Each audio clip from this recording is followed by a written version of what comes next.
Magandang araw po sa ating lahat.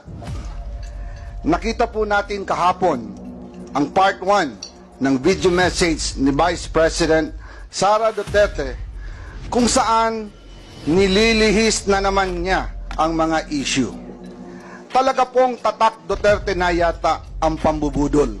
Una, simpleng tao lang daw siya pero mahigit 400 bodyguards.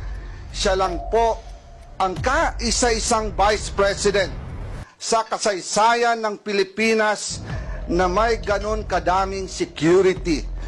May sarili pang Vice Presidential Security Group. Never happened in the history of the Philippines. Nag-iisa nga siyang humarap sa pagdinig ng Committee on Appropriations, pero sangkaterba naman ang bodyguard sa